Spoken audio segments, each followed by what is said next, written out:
Hi friends, welcome to our channel. ముందుగా అందరికైతే ఉగాది శుభాకాంక్షలు తెలియజేస్తున్నాను. అదేవిధంగా ఈరోజు మన తెలంగాణలోని అయితే కొత్త అప్డేట్తో మీ ముందుకు వచ్చిన గృహజ్యోతి పథకం గురించి అయితే ఇప్పటివరకు ఎంతమంది అప్లై చేసుకున్నారో, అప్లై చేసుకోని వారికి ఇంకా అవకాశం ఉందా లేదా, ఒకవేళ అధికంగా వాడితే ఎలా, దీన్ని 200 యూనిట్ల వరకు ఎలా యూజ్ చేయాలనే దాని మీద అయితే మీకు పూర్తి డీటెయిల్స్ ఈ వీడియోలో అందించబోతున్నాను. స్కిప్ చేయకుండా చివరి వరకు చూడండి. అండ్ ఛానల్ని సబ్స్క్రైబ్ చేయకపోతే వెంటనే సబ్స్క్రైబ్ చేసుకోండి.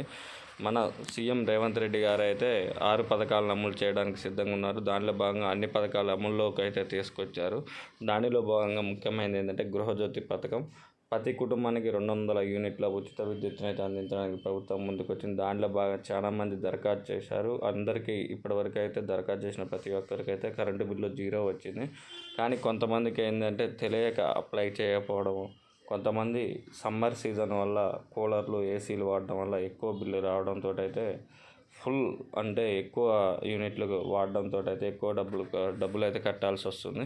దీనికోసం అయితే మీకు మంచి న్యూస్ని అయితే తీసుకొచ్చాను. అదేంటంటే మంచి చిట్కా ఏంటంటే చాలామంది ఏసీలు అయితే కొంచెం తక్కువ వాడండి. సమ్మర్ సీజన్ అంటే 200 యూనిట్ల వరకే యూజ్ చేయండి.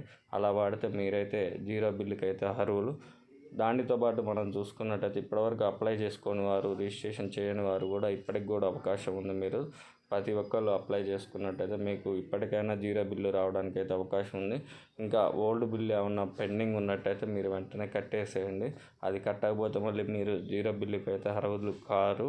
కాబట్టి మీరు ఇప్పుడైనా ఈ నిర్ణయం తీసుకుని, ఎందుకంటే మన తెలంగాణలో అయితే ప్రతి నియోజకవర్గంలో అయితే ప్రతి ఒక్కరికి 0 బిల్లు వస్తున్నది. కాబట్టి మనం కూడా దాన్ని యూజ్ చేసుకోవాలి. ప్రభుత్వం మనం కట్టే ఐటీ రిటర్న్స్ తోటే మనకి ఈ 0 బిల్లు పథకాన్ని అమలు చేస్తుంది. కాబట్టి మనం పక్కా గవర్నమెంట్ ఇచ్చే ఈ 6 పథకాలలో దీంట్లో ముఖ్యమైన పథకం గృహజ్యోతి పథకాన్ని అయితే మనం యూటిలైజ్ చేసుకోవాలి. కాబట్టి ఈ 200 యూనిట్ల వరకు మనం కరెంటు యూజ్ చేసుకోవాలి. సమ్మర్ సీజన్లో ఎక్కువ యూజ్ చేయొద్దు. యూజ్ చేస్తే ఎక్కువ బిల్లు వచ్చిందనుకో, ఎక్కువ యూనిట్స్ వాడితే ఎక్కువ కరెంటు బిల్లు అయితే కట్టాల్సి వస్తుంది. కాబట్టి కంపల్సరీ అయితే తక్కువ వాడండి.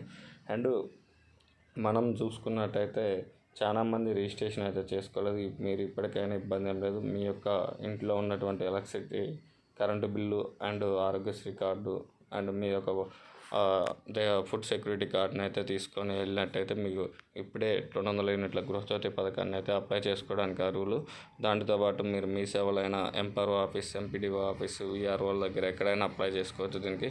ఇంకా చాలామంది ఏంటంటే ఇప్పటివరకు మాకు 200 యూనిట్లు, 201 యూనిట్ వస్తే నేను డబ్బులు కట్టాల్సి వస్తుంది. కంపల్సరీ 200 యూనిట్లకి 1 యూనిట్ పెరిగినా కానీ కంపల్సరీ అయితే ప్రతి ఒక్కళ్ళు డబ్బులు కట్టాల్సిందే. కాబట్టి మ్యాక్సిమం 200 యూనిట్లు తక్కువ యూజ్ చేసే విధంగా మీరు నిర్ణయం తీసుకోండి. సమ్మర్ సీజన్లో మరీ ఎక్కువ కూలర్స్, ఏసీలు వాడకుండా అయితే తక్కువ వాడుకోండి. ఇంకా ఇలాంటి లేటెస్ట్ అప్డేట్స్ కోసం అయితే మా ఛానల్ని వెంటనే సబ్స్క్రైబ్ చేయండి. రేవంత్ రెడ్డి గారు కాంగ్రెస్ ప్రభుత్వం నుంచి అయితే మంచి మంచి పథకాలు అమలు చేస్తున్నారు. రైతు బంధు, రైతు రుణమాఫీ. కానీ రైతు రుణమాఫీ ఒకటి ఇప్పటివరకు అమల్లోకి రాలేదు. అది కూడా త్వరలో వస్తుందని మనం అయితే భావిద్దాం. దానితో పాటు మనం చూసుకున్నట్టయితే పేదవారికి ఇల్లులు అయితేనే, అదేవిధంగా ఇట్లా మన మహాలక్ష్మి పథకం అయితేంది, ఉచిత బస్సు అయితేంది, ఇలా చాలా పథకాలు అయితే అమల్లోకి తీసుకొచ్చారు. ఈ రైతు బంధు కూడా చాలా మందికి పడ్డది. ఇంకొంతమందికి కూడా త్వరలోనే పడుద్ది. దానితో పాటు రుణమాఫీ కూడా త్వరలో చేస్తామని అయితే రేవంత్ రెడ్డి గారు చెప్పారు. కాబట్టి మనం కూడా కొంచెం ప్రజెంట్ సిచ్యువేషన్ బట్టి మనం కూడా అన్ని విధాలుగా యూటిలైజ్ చేసుకున్నాం. మా ఛానల్ని ఇప్పటివరకు ఎవరైనా సబ్స్క్రైబ్ చేయకపోతే సబ్స్క్రైబ్ చేయండి. వాచ్ చేయకపోతే వాచ్ చేయండి. Thank you for watching our channel.